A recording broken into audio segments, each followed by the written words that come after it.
mga idol, pupunta tayo dito sa may mais. Tanongin natin sa may ari kung pwedeng mag-ikot-ikot dito ngayon. Ayan yung may ari. Makikita natin na napakadaming mais dito, pero wala pang bunga.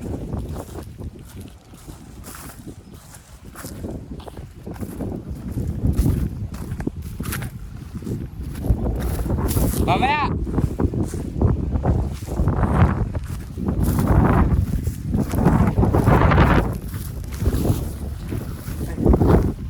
Hanggang pwede po mag-video.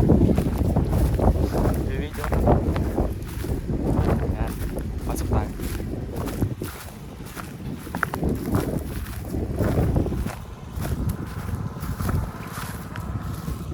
Siyempre magpapa muna tayo ngayon. Ayan. So, ayan, makikita natin dito guys. Ayan, nagpapatubig sila ngayon, pero ayan, nakikita nyo tuyong-tuyo yung mga lupa, di ba? Ayan. Medyo naging madalang yung pagkatubo ng mais dito. Siguro dahil sa walang tubig. Wala silang tubig dito, tapos ayun, maraming damo. Ayun, mga damo yan guys. Tapos eto lang yung mais, marami pang sirang dahon, diba? Kaya kailangan napapatubigan lagi yung mga mais. Ayun, tuyong-tuyo. Kaya may isa kasing issue dito sa Parang, na hindi sila nagbabayad ng buwis. Kaya dito lang naman sa Santo Tomas Peria, Quezon, Nueva Ecija, maraming ano dito maraming hindi nagbabayad ng buwis. Kaya hindi sila nabibigyan ng libreng patubig.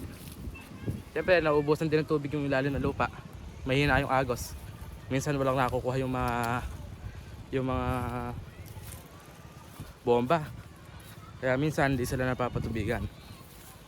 Ang hirap din ng mga dito guys, yung Santo Tomas Peria, kilalang hindi nagbabayad ng buwis.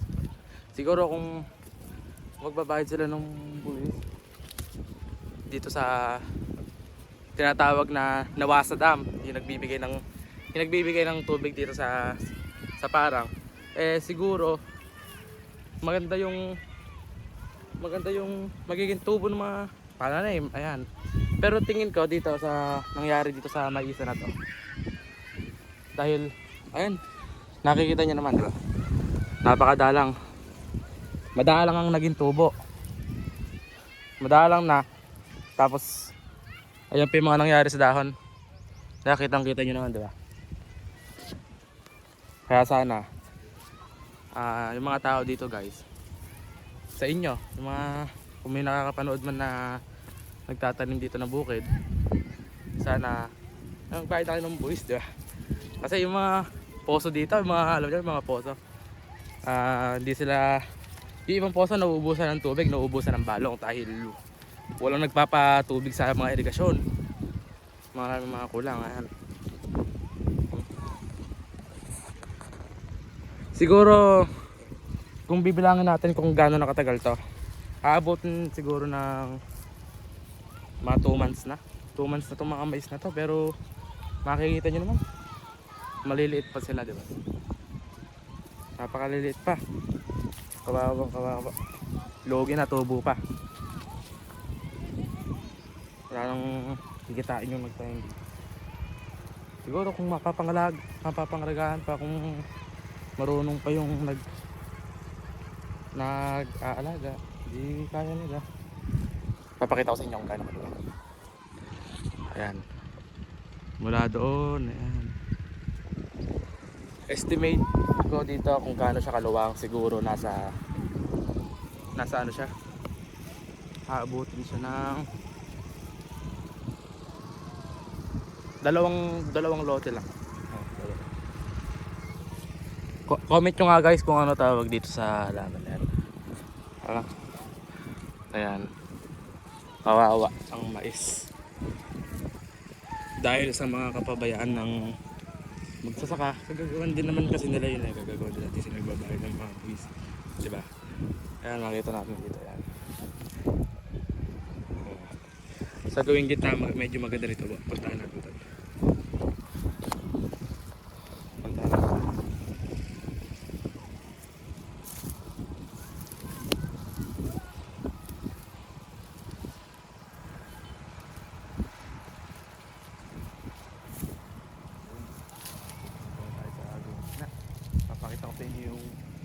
Papakita ko sa inyo yung naging tubo sa gitna. Sa gitna siguro medyo maganda eh. Diba? Pero dito sa gawing likod, ari, medyo madalang na yung pagkatubo nila. Mga ka-ugly. Yan.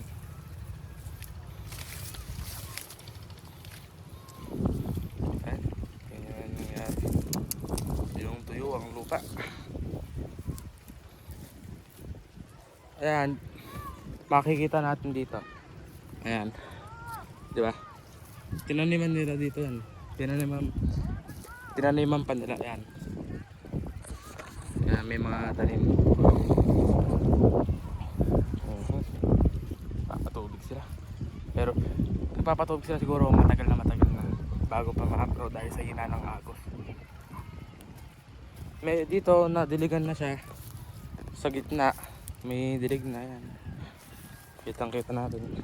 I-update ko din kayo guys kung ano yung mangyayari dito pagkatapos ng ilang linggo babalik tayo dito. I-update ko kayo kung ano yung mangyayari dito. Ayan. Wala pa tayong na-encounter na ahas. Ayan. Sa tubo dito sa gitna medyo maganda na. May mga ilang dumapa siguro dahil sa hangin. Ayun mga idol.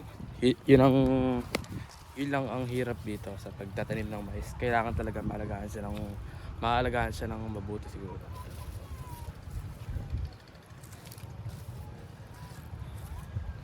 Kaya ayan, sa mga mag-aalaga ng mais guys, alagaan yung mabuti. Kawawa. Lugi na tubo pa. Ayan, yun lang mga idol. Maraming salamat sa panonood. Huwag niyong kakalimutan mag-like, share, and subscribe sa ating YouTube channel. Ayan. Kung may kakilala rin kayo, huwag niyo skip ang mga ads para tayo ay kumita sa ating pagbablog. Ayan. Maraming salamat.